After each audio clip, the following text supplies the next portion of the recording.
పాలమూరు రంగారెడ్డి ఎత్తిపోతల project Lakshmidevapalli reservoir పనులు పునఃప్రారంభం కానున్నాయి. Chief engineer Srinivasa Reddy, executive engineer Sitaram బృందంతో కలిసి ప్రాజెక్టు స్థలం పరిశీలించారు. రిజర్వాయర్ సామర్థ్యాన్ని 3.8 టీఎంసీలకు పెంచాలని ఎమ్మెల్యేలు వీర్లపల్లి శంకర్, రామ్మోహన్ రెడ్డి కోరారు. రిజర్వాయర్ పూర్తయితే షాద్ నగర్, పరిగి రైతులకు తోడుగా ఫ్యూచర్ సిటీకి కూడా నీటి సరఫరా లభిస్తుంది.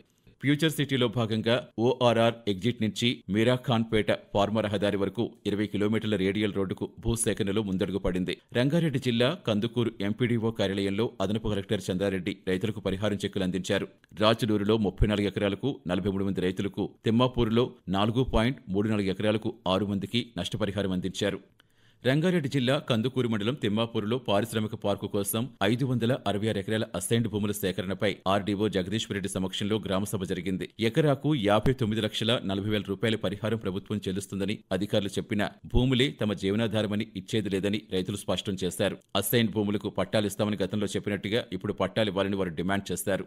రంగారెడ్డి జిల్లా చేవెళ్లలో పలు అభివృద్ధి పనులకు పంచాయతీరాజ్ శాఖ మంత్రి సీతక్క శంకుస్థాపనలు, ప్రారంభోత్సవాలు చేశారు. ఈ సందర్భంగా మంత్రి మాట్లాడుతూ అభివృద్ధి సంక్షేమ దిశగా రాష్ట్ర ప్రభుత్వం ముందుకు సాగుతుందన్నారు. ముడింయాల మల్కాపూర్ బీటీ రోడ్డుకు శంకుస్థాపన చేసిన అనంతరం చేవెళ్లలో సీసీ రోడ్డు పనులు ప్రారంభించారు. మహిళా సంఘాలకు వడ్డీ రహిత రుణాలు అందించి ఆర్థికంగా ముందుకు సాగాలని సూచించారు. నూనె గింజల సాగు రైతులకు మంచి రాబడినిస్తుందని భారతీయ నూనె గింజల పరిశోధన సంస్థ డైరెక్టర్ మతూర్ అన్నారు. జిల్లాలో షాబోద్ మండలం రేగడి దోస్వాడలో రైతులకు అవగాహన కార్యక్రమం నిర్వహించి షెడ్యూల్ కులాల ఉపపథకంలో భాగంగా నూనె తీసే యంత్రం ప్రారంభించారు. రంగారెడ్డి జిల్లా కలెక్టర్ కార్యాలయంలో నిర్వహించిన స్వాతంత్ర్య దినోత్సవ వేడుకల్లో ముఖ్యమంత్రి సలహాదారుడు వేం నరేందర్ రెడ్డి జాతీయ జెండా ఆవిష్కరించిన అనంతరం 192 మంది ప్రభుత్వ, ప్రైవేటు ఉద్యోగులకు ఈ సందర్భంగా ప్రశంసా పత్రాలు అందించారు. వర్షాల కారణంగా వ్యాధులు ప్రబలకుండా పారిశుద్ధ్యం, తాగునీరు, దోమల నియంత్రణ చర్యలు చేపట్టాలని జిల్లా కలెక్టర్ నారాయణ రెడ్డి అధికారులను ఆదేశించారు. ఇంటింటికి ఫీవర్ సర్వే, మెడికల్ క్యాంపులు నిర్వహించాలన్నారు. గణేష్ ఉత్సవాల సందర్భంగా 44 చెరువుల వద్ద నిమజ్జన ఏర్పాట్లతో పాటు శోభాయాత్ర మార్గాల్లో కంట్రోల్ రూమ్ సహా అన్ని ఏర్పాట్లు చేయాలని సూచించారు. ఇబ్రహీంపట్నంలో సబ్ రిజిస్ట్రార్ కార్యాలయాన్ని మంఖాలకు తరలించే యోచనపై సిపిఎం, బీజేపీ వేరువేరుగా ఆందోళన నిర్వహించాయి. సిపిఎం ఆధ్వర్యంలో కార్యాలయం ఎదుట ధర్నా చేపట్టగా బీజేపీ నాయకులు ప్రధాన రహదారిపై రాస్తారోకో నిర్వహించారు. ఇటీవలి వర్షాల నేపథ్యంలో సీజనల్ వ్యాధులు ప్రబలకుండా ఇంటింటికి ఫీవర్ సర్వే నిర్వహించాలని రంగారెడ్డి జిల్లా వైద్య ఆరోగ్య శాఖ అధికారి డాక్టర్ బి వెంకటేశ్వరరావు ఆదేశించారు. ఆశా వర్కర్లు, ఏఎన్ఎంలు జ్వర పీడితులను గుర్తించి అవసరమయ్యే మందులు అందించాలని సూచించారు.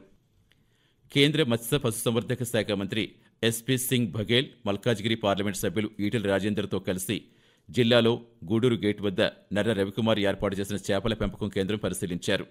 ఉత్పత్తి, ఖర్చులు, ఎగుమతి వివరాలు అడిగి తెలుసుకున్నారు.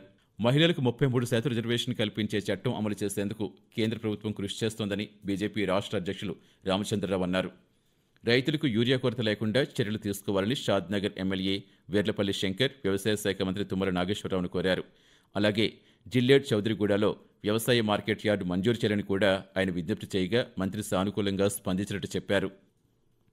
జిల్లాలో 70,000 నిరక్షరాస్యులను గుర్తించి 40,000 మందిని ఆన్లైన్లో నమోదు చేశామని జిల్లా వయోజన విద్యా డైరెక్టర్ నాగలక్ష్మి తెలియజేశారు.